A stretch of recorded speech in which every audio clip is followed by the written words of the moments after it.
Happy New Year, everybody. Welcome to 2019. I'm just happy to be here, to be quite frank with you. It was quite a tumultuous year for me personally in 2018. I think one of the items that stands out big time is how I was hospitalised over in Vietnam. I mean, it's always good to have a new travel experience, but I didn't really want to go that far to have a major operation, to have a blocked intestine opened up. So that required over 10 days in the hospital, and that wasn't a pleasant experience. But thank God I got out of there after that much time, and I think the surgeon did a pretty good job overall, even though his bedside manner left a bit to be desired initially. He questioned me like I was in the Hanoi Hilton, not one of the top Saigon private hospitals. That it's just a cultural thing, I think. And he was trying to get particular information out of me, and he's getting a little frustrated because he obviously, you know, as a surgeon, he needed to know as much as he could. So I'll cut him some slack, because I found that out later, that there was certain information that he really was keen to get. And so, you know, the circumstances weren't perfect for both of us, but they got me in the operating theatre on that day that I went into the clinic. So. And I had the op just before midnight, and I survived. That was the big deal. I mean, there's always a risk when you have a major operation, and if you're over 60 as I am, it compounds the risk factor. And I wasn't exactly in a good way either. One of these that really concerned me is that I couldn't hold any water or food, of course, because there was a blockage. So I was throwing up quite a bit, and I remember the Verdict, the Paul Newman classic movie, which was quite a decent flick actually. That was actually a case against a surgeon who hadn't done the questioning procedure correctly to determine that the patient had actually vomited. And I forced myself to vomit because I knew that that's the last thing you want to happen when you're under anaesthetic, of course. So, but as it turned out, everything went as well as it could. Had these hoses up my nose. They pushed this has happened to me twice in hospital because I had abdominal surgery in both cases. So it's probably normal practice there. But they put a hose right up your nose and thread it right down through your esophagus, I guess. It wouldn't be doing esophagus is one for food, isn't it? The trachea and the esophagus, I'm not sure, can't remember. Trachea, I think, is for air, but I may be wrong there. I have no medical training whatsoever.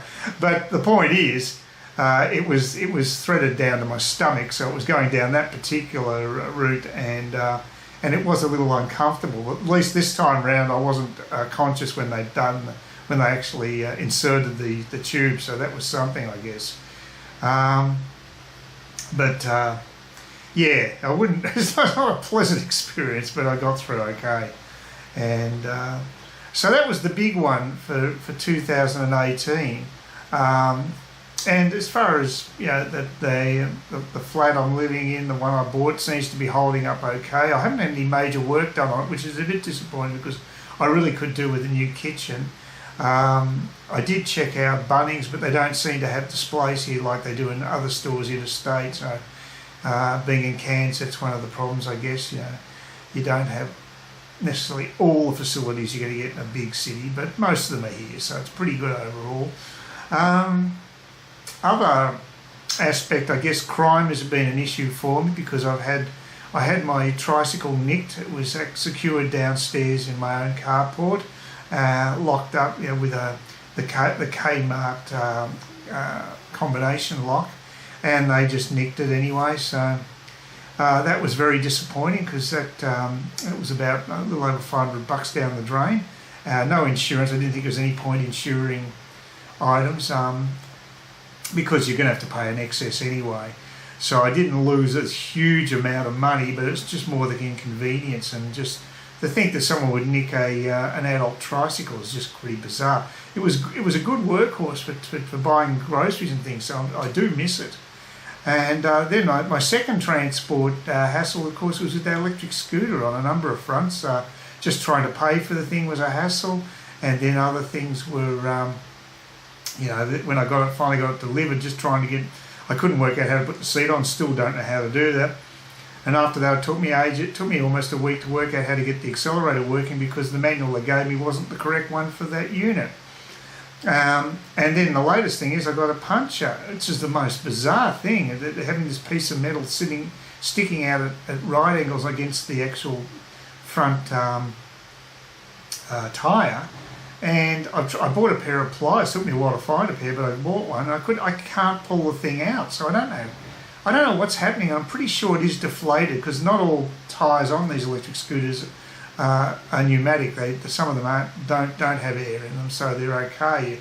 But I'm pretty sure this front one's deflated, so I'm going to have to work out where to take it to get it fixed. There's a rip-off bike shop just down the road, but I don't want to go there because obviously they're a rip-off.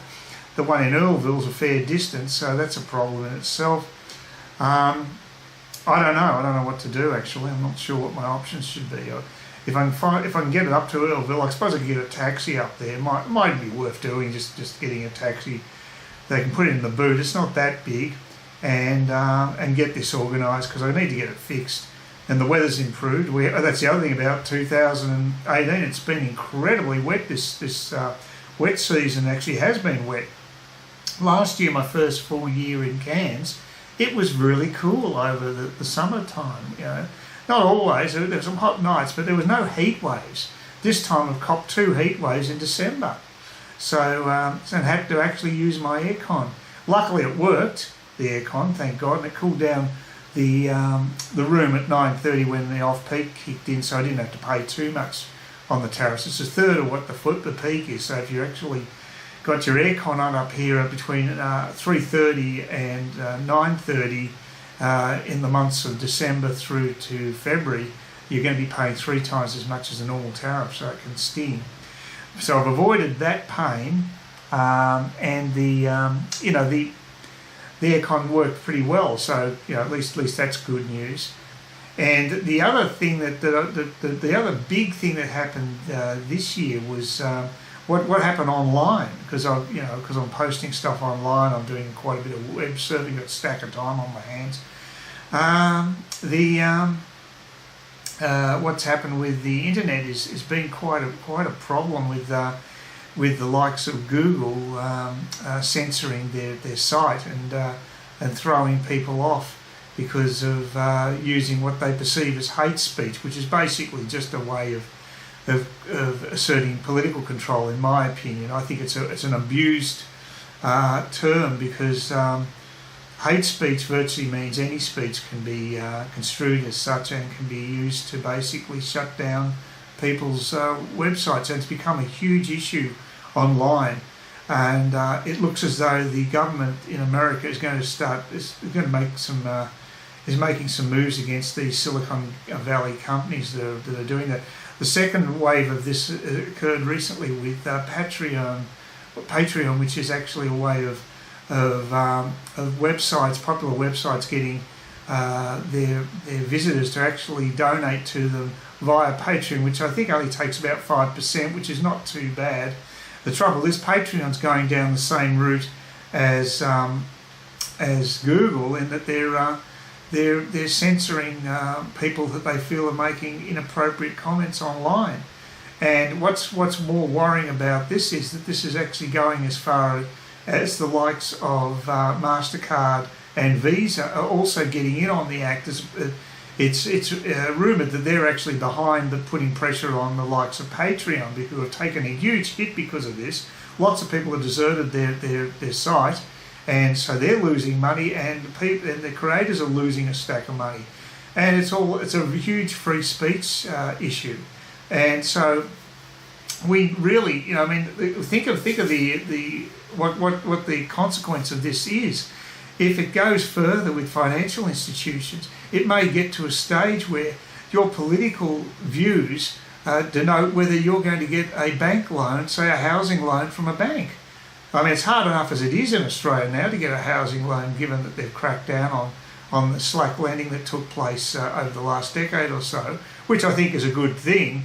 But this on top of it, having political censorship of people and cutting off their access to credit, this is getting ridiculous. It's getting to be like China with their social credit scores that they're instituting, which is very Orwellian. And basically, if you do things that the Chinese Communist government doesn't like, you'll get, it's like a credit rating, but in this case it's a social credit rating. So as a good citizen, you'll be marked down, and the first consequence of that is that your travel within the country is restricted. Travel overseas and within the country, to my knowledge. It's like I say, extremely Orwellian, exactly what you'd expect from an authoritarian state that knows no bounds. And this is the way things are going in the West now too.